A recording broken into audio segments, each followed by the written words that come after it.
ഒരു നാടിൻ്റെ സ്വപ്ന സാക്ഷാത്കാരം എന്ന് നമ്മൾ പറയത്തില്ലേ, അതാണ് ഇപ്പോൾ എൻ്റെ പിന്നിൽ കാണുന്നത്. ഇപ്പോൾ ഞാൻ നിൽക്കുന്നത് ഈ പെരുമ്പഴത്തെ ജങ്കാറിലും എൻ്റെ പിന്നിൽ കാണുന്നത് സർക്കാരിൻ്റെ ഗതാഗത സൗകര്യമായിട്ടുള്ള ബോട്ടുമാണ്.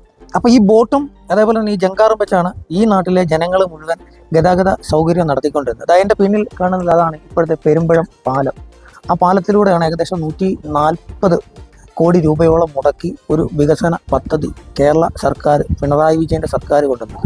ഇത് നേരത്തെ അരീക്കുറ്റി പഞ്ചായത്തായിരുന്നു, ഇപ്പോഴാണ് ഇത് പെരുമ്പഴം പഞ്ചായത്തായിട്ട് മാറിയത്. അപ്പോൾ ആ ജനങ്ങളുടെ ഏറെക്കാലത്തെ, അതായത് ഇവിടുത്തെ ആളുകളോട് സംസാരിക്കുമ്പോഴത്തേനും ഇവർ പറയുന്നത് പണ്ട് തോണിയായിരുന്നു, അതിനുശേഷം ബോട്ട് സർവീസ് വന്നു, അതിനുശേഷം ജങ്കാർ വന്നു. ഇപ്പോൾ അവരുടെ ഏറ്റവും വലിയ സ്വപ്ന സാക്ഷാത്കാരമായിരിക്കുന്നു. കാലങ്ങളോളമുള്ള, അതായത് ഇപ്പോൾ ഈ ഒരു ഗ്രാമപ്രദേശത്ത് താമസിക്കുന്ന ആളുകൾക്ക് ഇന്നൊരു ആഘോഷ രാവ് കൂടിയാണ് ഈ പെരുമ്പഴത്തെ ഈ ഒരു പാലത്തിൻ്റെ. നമുക്കത് വരുമ്പോൾ കാണാൻ സാധിക്കും. വളരെ സുന്ദരമായിട്ടുള്ള ഒരു ഗ്രാമപ്രദേശം കൂടിയായിരുന്നു പെരുമ്പഴം.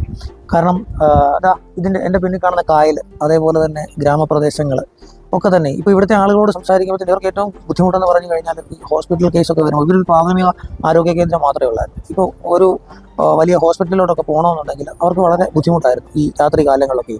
അപ്പോൾ അവരുടെ ആ ആവശ്യങ്ങളെല്ലാം നിറവേറ്റിക്കൊണ്ട് ഒരു ചെറിയ ഗ്രാമത്തിന് വേണ്ടി 140 കോടി, ഓർക്കണം, കേരളത്തിലെ തന്നെ ഏറ്റവും നീളം കൂടിയ ഒരു പാലം ഒരു ഗ്രാമത്തിന് സർക്കാർ സമർപ്പിച്ചു എന്നുള്ളതാണ്. അപ്പം ഇതിൽ പരം ഒരു വലിയ കാര്യം എന്തു വേണം? കാരണം അത്രയ്ക്കും ഒരു കാഴ്ചപ്പാടോടെ പോകുന്ന ഒരു സർക്കാരാണ് നമ്മുടെ ഇടതുപക്ഷ സർക്കാരും നമ്മുടെ കേരള മുഖ്യമന്ത്രിയും. മുഖ്യമന്ത്രി ഈ പാലം ഉദ്ഘാടനം ചെയ്തു. ഞങ്ങൾ ആ പാലത്തിൻ്റെ വിശേഷങ്ങളിലേക്ക് പോകുന്നുണ്ട്. പക്ഷേ അതിനു മുമ്പ് നേരത്തെ ഇവരെങ്ങനെയായിരുന്നു സഞ്ചരിച്ചു എന്നുള്ളതും സഞ്ചരിച്ചു കൊണ്ടിരുന്നതും ഒക്കെയുള്ള കാര്യങ്ങൾ ഞങ്ങളൊന്ന് മനസ്സിലാക്കാൻ വേണ്ടിയാണ് ഇവിടെ വന്നത്. ഈ എൻ്റെ പിന്നിൽ കാണുന്ന കാഴ്ചകൾ നമുക്കൊന്ന് കണ്ടു നോക്കാം. ഞാനിപ്പോൾ ഈ നടന്നു പോകുന്നത് പോലും ജങ്കാറിലൂടെയാണ്.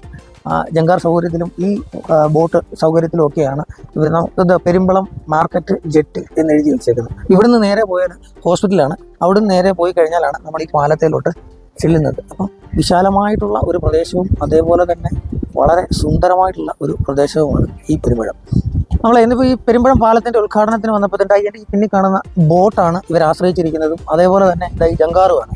അപ്പോൾ 140 കോടി രൂപ മുടക്കി നമ്മൾ ഈ പദ്ധതി കൊണ്ടുവരുമ്പോൾ തന്നെ ഈ പദ്ധതിക്കകത്ത് ഏറ്റവും ഇമ്പോർട്ടൻ്റ് ഫാക്ടർ എന്ന് പറഞ്ഞാൽ ഇവർ വാഹനങ്ങൾ ഗതാഗതത്തിനും മറ്റു കാര്യങ്ങൾക്കും ഒക്കെ ഉപയോഗിച്ചുകൊണ്ടിരുന്നത് ഈ ജങ്കാറാണ്. ഈ ജങ്കാർ സൗകര്യത്തിലാണ് ഇവർ ഈ ഗതാഗതം നടത്തിക്കൊണ്ടിരുന്നത്. അപ്പോൾ അതാണ്ട് ഈ നേരെ കാണുന്നത് നമ്മുടെ പെരുമ്പഴം പാലമാണ്. അപ്പോൾ ഞങ്ങൾ ഇന്ന് നെടുകുന്നത്തുനിന്ന് ഞാനും നിഖിലും ശരത്തും ഞങ്ങൾ 3 പേരുടെ ഇതിൻ്റെ ഉദ്ഘാടനവും അതേപോലെ തന്നെ ഈ ഒരു പാലത്തിൻ്റെ കാര്യങ്ങളും വിശേഷങ്ങളും ഒക്കെ കാണുവാൻ വേണ്ടി ഞങ്ങൾ നെടുകുന്നത്തുനിന്ന് പോകുന്ന പോര് ചെയ്യേണ്ട. ഇപ്പോൾ ഇനിയിപ്പോൾ ഇവർക്കെല്ലാം സുഗമമായിട്ട് അവനവൻ്റെ സ്വന്തം വാഹനത്തിൽ